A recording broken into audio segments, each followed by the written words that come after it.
Hello everyone, welcome to a recording.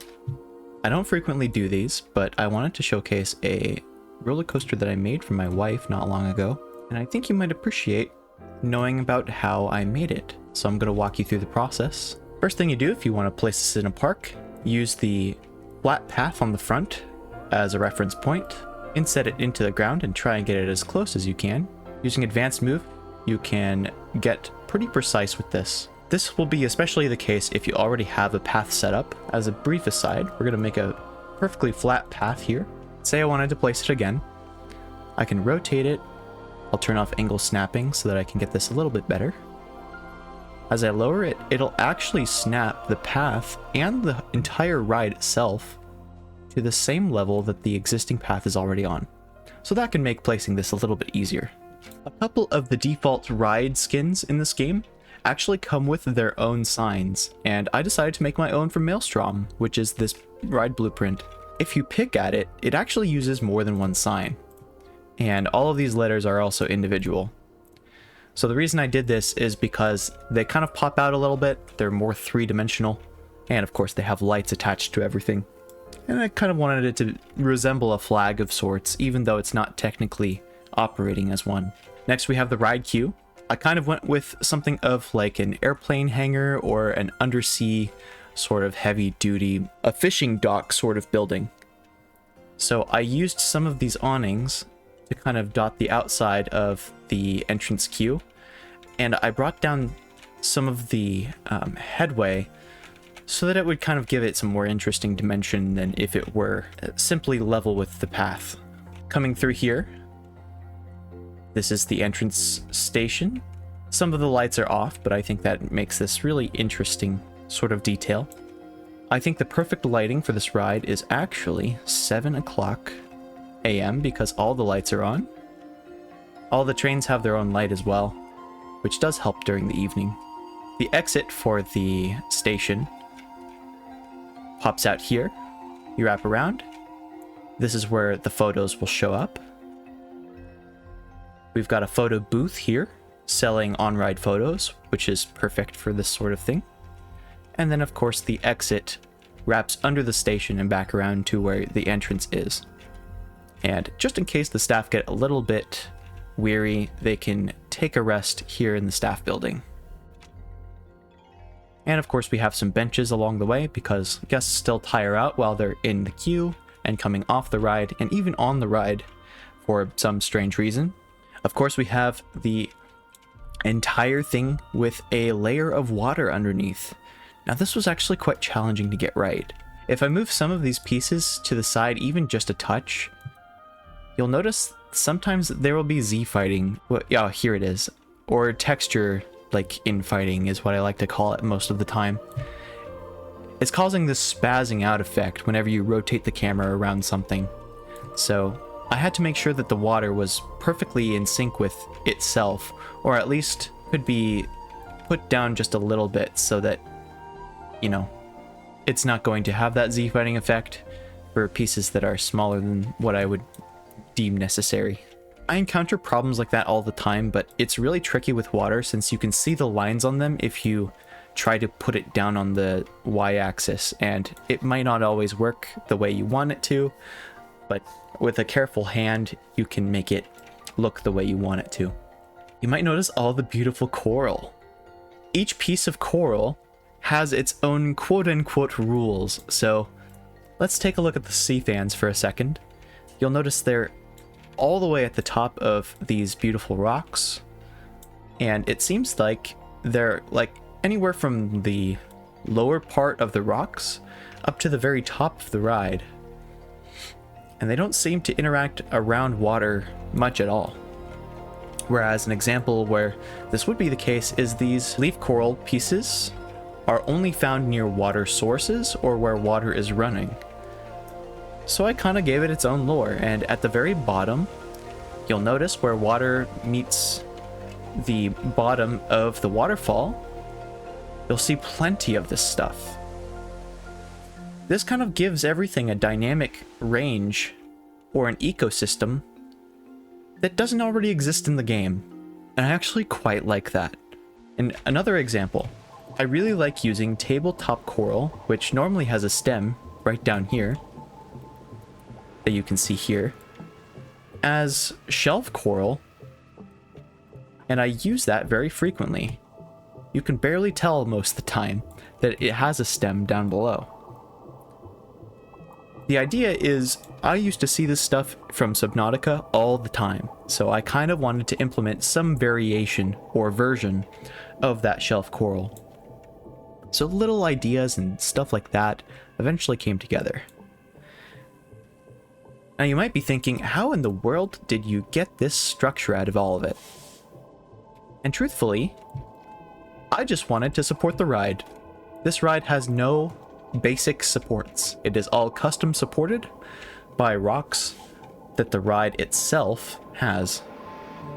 And what's fancy about specifically the aquatic rocks in particular is that when you do something like this, if I say deleted Maelstrom, the ride itself,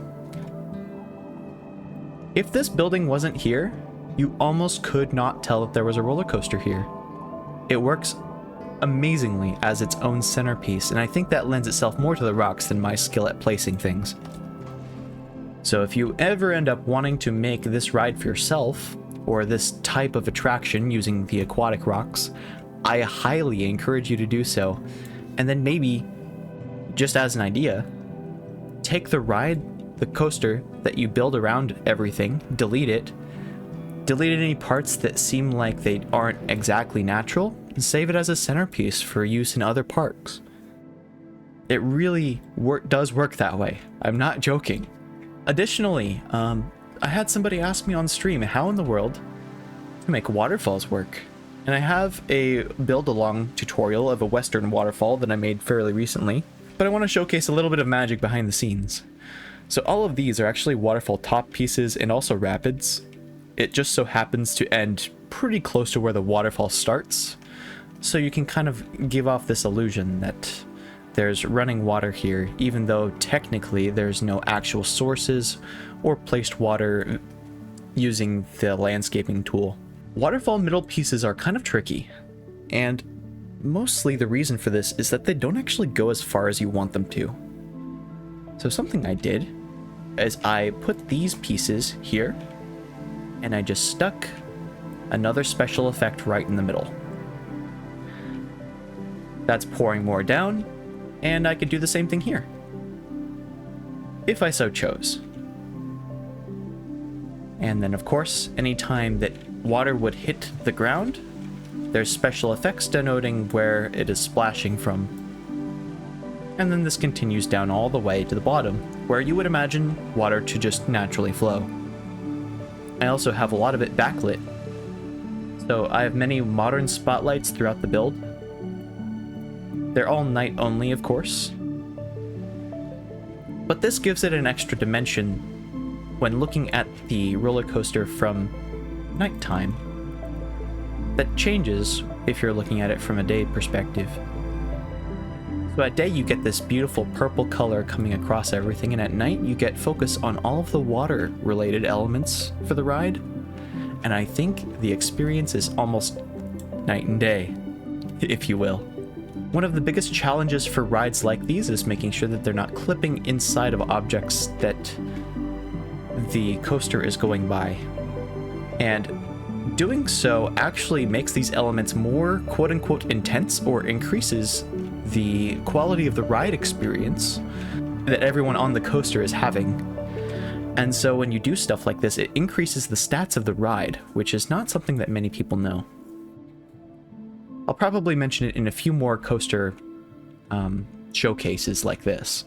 And of course, sometimes the ride just goes right through the water.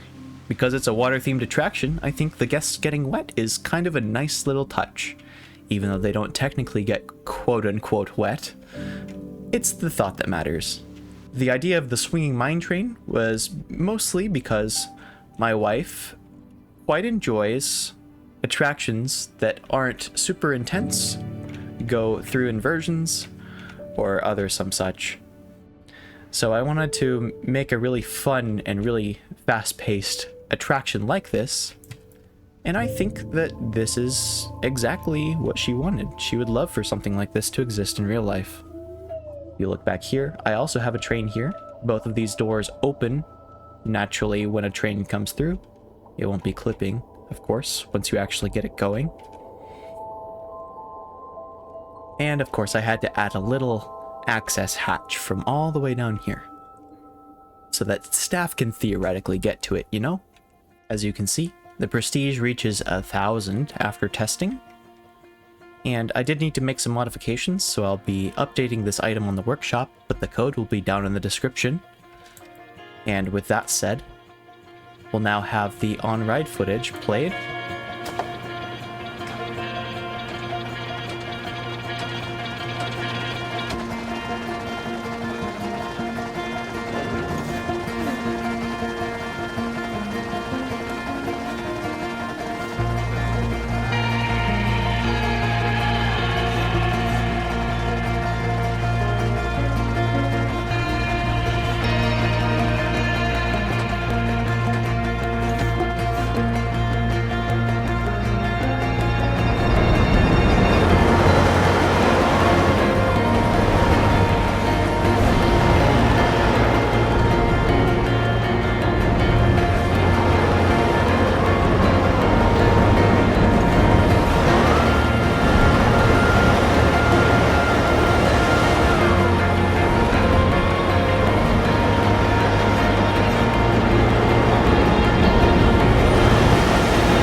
This is the first coaster that I've ever produced that I really tried to make for somebody else.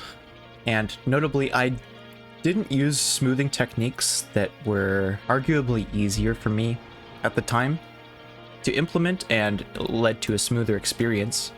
But considering the guest experience on this ride is from the perspective of a swinging car, it's not going to be totally smooth the whole way either. There are some turns that you end up flying into, but this is mostly to get the ride to that 1,000 number, which it previously wasn't. It also has smooth two-train operations, so anytime there's one car on the track, it will never be waiting in the station or waiting over here on the brake run to continue. This is pretty crucial, integral to the ride, as there's another block section back here, just in case things get a little stuck. Which is a thing that, in theory, happens in real life. But here we are in Planet Coaster, and I can do what I want. With that said, this is Maelstrom, and if you want, you can catch me on Twitch making coasters just like this one. Though it won't be necessarily aquatic themed, I'll be putting a lot of effort into theming my rides and trying to make them blueprint friendly so that you can place them in a park and they can look pretty just like this one. With that all said, thank you very much for watching. I appreciate that you stuck this long through the video, and I will see you next time. Have a lovely day.